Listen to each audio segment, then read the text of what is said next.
നമസ്കാരം, എല്ലാവർക്കും കറി ലീവ്സിൻ്റെ പുതിയ വീഡിയോയിലേക്ക് സ്വാഗതം. അപ്പോൾ ഇന്ന് രാവിലെ നോക്കിയപ്പോൾ ഇതാ കോളിഫ്ലവർ അത്യാവശ്യം പരുവായിട്ട് നിൽക്കുന്നുണ്ട്. അപ്പോൾ ഇതങ്ങ് വിളവെടുക്കാമെന്ന് വിചാരിച്ചു. അപ്പോൾ മഴയൊക്കെ ആയതുകൊണ്ട് തന്നെ ഇത് നല്ല രീതിയിൽ ആയി കിട്ടൂല ഇനി. അപ്പോൾ ഇപ്പോൾ ഏകദേശം ആയിട്ടുണ്ട്. അപ്പോൾ കേടായി പോകുന്നതിന് മുമ്പേ നമുക്ക് എടുക്കാം. അപ്പോൾ ഇന്ന് മഴ പെയ്യുന്നതുകൊണ്ട് ഇത് ചീത്തയായി പോകാൻ ചാൻസ് ഉണ്ട്. അപ്പോൾ നമുക്ക് ഇന്ന് എടുക്കാമെന്ന് വിചാരിച്ചു, ഒരു കറി വയ്ക്കുക ഇത് വെച്ചിട്ടെന്ന് വിചാരിച്ചു. അപ്പം നമ്മുടെ പച്ചക്കറി തോട്ടത്തിൽ നിന്ന് തന്നെ ഫ്രഷ് ആയിട്ട് കോളിഫ്ലവർ പറിച്ചിട്ടുള്ള ഒരു കറിയാണ് ഇന്ന് നമ്മൾ ഉണ്ടാക്കാൻ പോകുന്നത്. അപ്പോൾ ഇതാ ഞാൻ എടുക്കാൻ പോവാണ്. ഇതാ അപ്പം നമ്മളെ കോളിഫ്ലവർ എടുത്തിട്ടുണ്ട്. അധികം വലുതായിട്ടൊന്നുമില്ല, ചെറുതാണ്. അപ്പം ശരിക്കും ഈ കോളിഫ്ലവറിനൊക്കെ നല്ല തണുപ്പുള്ള മാസങ്ങളാണ് വളരെ നല്ലത്. അപ്പോൾ ഏകദേശം ഒരു ഡിസംബർ ജനുവരിയിലൊക്കെയാണ് നല്ല കോളിഫ്ലവർ നമുക്ക് കിട്ടുന്നത്. അപ്പോൾ എന്തായാലും ഇപ്പോൾ കിട്ടിയതല്ലേ, നമുക്കിത് വെച്ച് ഒരു കോളിഫ്ലവർ മസാല, ഗോപി മസാല എങ്ങനെ ഉണ്ടാക്കാൻ നോക്കാം.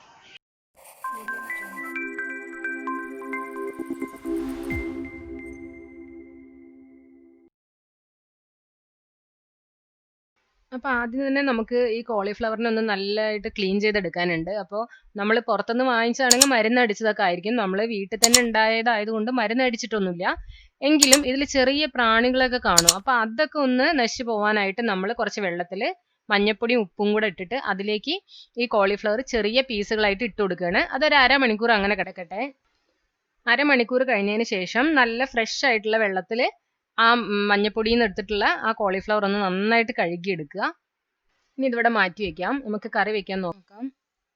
അപ്പോൾ ആദ്യമായിട്ട് ഞാനൊരു പാൻ വെച്ചിട്ട് അതിൽ ചൂടായപ്പോൾ ഓയിൽ ഒഴിച്ചു കൊടുത്തിരുന്നു. ഓയിൽ ഒഴിച്ചു കൊടുത്തിട്ട് ആ ഓയിൽ ചൂടായപ്പോൾ അതിലേക്ക് ഇഞ്ചി വെളുത്തുള്ളി പേസ്റ്റ് ചേർത്തു. ഞാൻ വീഡിയോ എടുക്കാൻ വിട്ടുപോയതാണ്, അപ്പോൾ അതുകൊണ്ടാണ് നിങ്ങൾക്കത് പറഞ്ഞു തന്നത്. അത് രണ്ടും ഒന്ന് ചൂടായി വന്നതിന് ശേഷം നമുക്ക് കുറച്ച് 2 സവാളയാണ് ഞാൻ എടുത്തിട്ടുള്ളത്. 2 സവാള അരിഞ്ഞു വെച്ചതും ഒരു 1.5 പച്ചമുളകും എടുത്തിട്ടുണ്ട്. അതും കൂടെ എരിവിനനുസരിച്ച് നിങ്ങൾക്ക് പച്ചമുളക് കൂട്ടുകയും കുറയ്ക്കുകയും ഒക്കെ ചെയ്യാം. അതും കൂടെ ഇട്ടിട്ട് നന്നായിട്ടൊന്ന് ഇളക്കി കൊടുക്കുക. അപ്പോൾ ഈ സവാള നന്നായിട്ട് വാടി വരണം, അപ്പോഴേ നമുക്ക് കറി നല്ല ഗ്രേവി ആയിട്ട് കിട്ടുള്ളൂ. ഒരു തിക്ക് കൺസിസ്റ്റൻസി വരാനായിട്ടാണ്. അപ്പോൾ നന്നായിട്ട് വാടി വരുന്നവരെ നമുക്ക് കുറച്ച് ഉപ്പും ചേർത്ത് ഇങ്ങനെ വാട്ടിയെടുക്കാം. അപ്പോൾ അടച്ചു വെച്ചൊന്ന് വേവിക്കാം. എപ്പോഴും ഇളക്കിക്കൊണ്ട് ഇരിക്കേണ്ട, അടച്ചു വെച്ച് സിമ്മിലിട്ടിരുന്നാലും മതി. ഇതിൻ്റെ ഇടയ്ക്ക് ഒന്ന് നോക്കുക കരിഞ്ഞു പോകാതിരിക്കാനായിട്ട്. ഇങ്ങനെ നമ്മൾ ഇടയ്ക്കിടയ്ക്ക് ഒന്ന് തുറന്നു നോക്കി അത് ഇളക്കി കൊടുത്ത് അതൊന്ന് വാടി അത്യാവശ്യം ആയി വരുമ്പോൾ നമുക്കിതിലേക്ക് അരിഞ്ഞു വെച്ചിരിക്കുന്ന തക്കാളി ചേർക്കാം. ഞാൻ ഒരു തക്കാളിയാണ് ചേർക്കുന്നത്. അപ്പോൾ ഇതിപ്പോൾ ഏകദേശം വാടി കിട്ടിയിട്ടുണ്ട്. അപ്പോൾ ഇനി നമുക്ക് തക്കാളി ചേർത്ത് കൊടുക്കാം. ഈ തക്കാളി ചേർത്തതിന് ശേഷവും നന്നായിട്ടൊന്ന് ഇളക്കിയിട്ട് അതൊന്ന് വാടി വരുന്നവരെ നമുക്ക് അടച്ചു വെച്ച് തന്നെ വേവിക്കാം.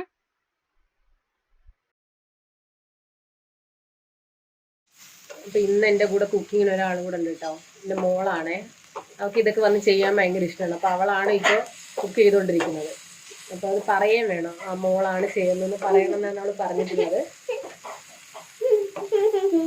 അവൾക്ക് കുക്കിംഗ് ഒക്കെ ഭയങ്കര ഇഷ്ടമാണ്. അവൾക്കൊരു ചാനലുണ്ട്, പൊന്നിച്ചൻസ് വ്ലോഗ് എന്നാണ് അതിൻ്റെ പേര്. അപ്പോൾ ഇതുവരെ ആ ചാനൽ കാണാത്തവരുണ്ടെങ്കിൽ അതൊന്ന് പോയി കാണുക, അതൊന്ന് സബ്സ്ക്രൈബ് ചെയ്യുക. അപ്പം ഇന്ന് പൊന്നുവിൻ്റെ പപ്പേൻ്റെ പിറന്നാളാണ് അല്ലേ? പിറന്നാളായതുകൊണ്ട് പൊന്നുവിന് ഇന്ന് സദ്യ വയ്ക്കണം. പപ്പയുടെ പിറന്നാളായിട്ട് പപ്പ ഇവിടെ ഇല്ല എങ്കിലും സദ്യ പൊന്നുവിന് കഴിക്കണം. അപ്പം നമ്മുടെ ഈ തക്കാളിയൊക്കെ നന്നായിട്ട് വാടി കിട്ടണം. നേരത്തെ നമ്മൾ സവാള ചെയ്തതുപോലെ തന്നെ തക്കാളി ഇട്ടിട്ട് ഇടയ്ക്കിടയ്ക്ക് അടച്ചു വെക്കുക, എന്നിട്ട് പിന്നെ ഒന്നുകൂടെ ഇളക്കി കൊടുക്കുക. അതുപോലെ ചെയ്ത് നന്നായിട്ടൊന്ന് പേസ്റ്റ് രൂപം ആവുന്ന വരെ ചെയ്തതിന് ശേഷം നമുക്ക് മസാലപ്പൊടികൾ ഇട്ട് കൊടുക്കാം. അപ്പോൾ 1/2 ടീസ്പൂൺ മുതൽ 1/4 ടീസ്പൂൺ വരെ മഞ്ഞൾപ്പൊടി ഇട്ട് കൊടുക്കാം. 1-1.25 ടീസ്പൂൺ മുളക് പൊടി ഇട്ട് കൊടുക്കാം. ഇതിപ്പം കാശ്മീരി ചില്ലി പൗഡർ ആയതുകൊണ്ട് നല്ല കളറുള്ളതാണ്. പിന്നെ മല്ലിപ്പൊടി ഒരു 1/2 ടീസ്പൂൺ ഇട്ടാൽ മതി. പിന്നെ അതിന് ശേഷം നമുക്ക് ആ മസാല ചൂടായതിന് ശേഷം നമ്മൾ എടുത്തു വെച്ചിട്ടുള്ള കോളിഫ്ലവർ ഇതിലേക്ക് ഇട്ട് കൊടുക്കാം. അപ്പോൾ കോളിഫ്ലവറിലെല്ലാം നല്ലോണം ഒന്ന് മസാല പിടിക്കട്ടെ. അതിന് ശേഷം ചെറിയ തീയിലിട്ട് നമുക്കൊന്ന് അടച്ചു വെച്ച് വേവിക്കാം. അപ്പോൾ അതൊന്ന് വെന്ത് വരും, ഒന്ന് സോഫ്റ്റ് ആയിട്ട് വരും കോളിഫ്ലവറൊക്കെ. അതുവരെ അതങ്ങനെ ഇരിക്കട്ടെ. പിന്നെ വേണമെങ്കിൽ നമുക്ക് ഈ കോളിഫ്ലവർ ഫ്രൈ ചെയ്തിട്ട് ഉണ്ടാക്കാം. അപ്പം ഞാൻ അങ്ങനെ ചെയ്തിട്ടില്ല, കുറേ ഓയിലൊക്കെ ഒഴിച്ച് ചെയ്യേണ്ടതുകൊണ്ടാണ് അങ്ങനെ ചെയ്യാതിരുന്നത്. അപ്പോൾ വേണമെങ്കിൽ നിങ്ങൾക്ക് അങ്ങനെ ഓയിൽ ഒഴിച്ച് ഫ്രൈ ചെയ്തെടുത്തിട്ട് കറി വയ്ക്കാം, അങ്ങനെയും ചെയ്യാം. അപ്പോൾ ഈ സമയത്ത് നമ്മൾ എന്ത് ചെയ്യണം, ഒന്ന് സോഫ്റ്റായി വന്നിട്ടുണ്ട്. ഇപ്പം നമ്മൾ കുറച്ച് വെള്ളം ഒഴിച്ച് ഒന്ന് അടച്ചു വെച്ച് ഹൈ ഫ്ലെയിമിലിട്ട് തന്നെ അതിനൊന്ന് തിളപ്പിച്ചെടുക്കണം. എന്നിട്ട് പിന്നെ അതൊന്നൊരു തിക്ക് ഗ്രേവി ആവുന്ന വരെ നമുക്കൊന്ന് വെയിറ്റ് ചെയ്യാം. അപ്പം നമ്മുടെ കറി ഏകദേശം റെഡി ആയി കിട്ടും. ഇപ്പം അത് നന്നായിട്ട് തിളച്ച് വന്നിട്ടുണ്ട്. ഇനി ഇത് ആ വെള്ളം കുറച്ചൊന്ന് വറ്റണം, ഗ്രേവി കുറച്ച് തിക്കായിട്ടാണ് നമുക്ക് വേണ്ടത്. അപ്പോൾ ഈ സമയത്ത് നമുക്ക് ഇത്തിരി ഗരം മസാല ഇട്ട് കൊടുക്കാം. അപ്പോൾ ഏകദേശം ഒരു 1/2 മുതൽ 1/4 ടീസ്പൂൺ വരെ ഇട്ട് കൊടുക്കാം. ഒരു ചിക്കൻ്റെ ഒക്കെ കറിയുടെ ആ ഒരു ഫ്ലേവർ കിട്ടാനൊക്കെയാണ് നമ്മൾ ഗരം മസാല ഇട്ട് കൊടുക്കുന്നത്. അപ്പോൾ നോൺ വെജുകാരുടെ പ്രിയപ്പെട്ട ചിക്കൻ പോലെ തന്നെയാണ് വെജിറ്റേറിയൻകാർക്ക് കോളിഫ്ലവർ. അപ്പോൾ കോളിഫ്ലവറിന് നല്ല ആ ഒരു ഫ്ലേവറൊക്കെ കിട്ടാനായിട്ട് നമുക്ക് ഇത് ചെയ്യാം. അതുപോലെ തന്നെ മല്ലിയിലയും പുതിനയിലയും ഇട്ട് കൊടുക്കാം. എന്നിട്ട് അതിൻ്റെയൊക്കെ ഒരു ഫ്ലേവർ ഒന്ന് പിടിക്കുന്ന വരെ നമുക്ക് അടച്ചു വെച്ച് ചെറിയ തീയിലിട്ട് ഒരു 2 മിനിറ്റ് വേവിക്കാം. ഇപ്പം നമ്മുടെ കറി ഏകദേശം റെഡിയായി വന്നിട്ടുണ്ട്.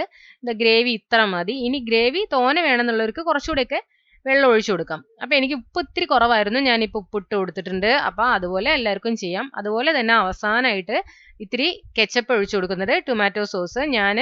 ഇത് വീട്ടിൽ തന്നെ ഞാൻ പ്രിപ്പയർ ചെയ്തതാണ്. അപ്പം അതിൻ്റെ റെസിപ്പി ഞാൻ ചാനലിൽ ഇട്ടിട്ടുണ്ട്. അതിൻ്റെ ഡിസ്ക്രിപ്ഷൻ ബോക്സിൽ ഞാൻ അതിൻ്റെ ലിങ്ക് കൊടുത്തേക്കാം.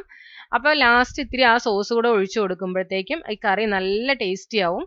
അപ്പോൾ ഇത് ചപ്പാത്തിയുടെ കൂടെയും ചോറിൻ്റെ കൂടെയും ഫ്രൈഡ് റൈസിൻ്റെ കൂടെയും അപ്പത്തിൻ്റെ കൂടെയും ഒക്കെ നല്ല കോമ്പിനേഷനാണ്. അപ്പോൾ നിങ്ങൾ എന്തായാലും ഇതൊന്ന് ട്രൈ ചെയ്ത് നോക്കുക. അപ്പോൾ ട്രൈ ചെയ്തിട്ട് നിങ്ങൾ എന്താണോ നിങ്ങളുടെ അഭിപ്രായം അത് എൻ്റെ കമൻറ്റ് ബോക്സിൽ അറിയിക്കുക. നിങ്ങൾ അഭിപ്രായം പറയുന്നതിനനുസരിച്ചായിരിക്കും എൻ്റെ വീഡിയോസിന് എനിക്ക് ഇമ്പ്രൂവ് ചെയ്യാൻ പറ്റുന്നതും. അപ്പോൾ എല്ലാവരുടെയും സപ്പോർട്ട് വേണം.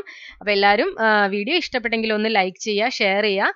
അപ്പോൾ ഞാൻ എപ്പോഴും പറയാറുള്ളത് പോലെ തന്നെ ഇതുവരെ സബ്സ്ക്രൈബ് ചെയ്യാത്തവരാണെങ്കിൽ ചാനൽ ഒന്ന് സബ്സ്ക്രൈബ് ചെയ്യുക. തൊട്ടടുത്തുള്ള ബെൽ ബട്ടൺ പ്രസ് ചെയ്യുകയാണെങ്കിൽ ഞാനിടുന്ന എല്ലാ റെസിപ്പീസും നിങ്ങൾക്ക് നോട്ടിഫിക്കേഷൻ കിട്ടുന്നതാണ്. അപ്പോൾ പുതിയൊരു വീഡിയോ ആയിട്ട് ഞാൻ ഇനിയും വരാം. അപ്പോൾ അതുവരെ ബൈ, താങ്ക് യു.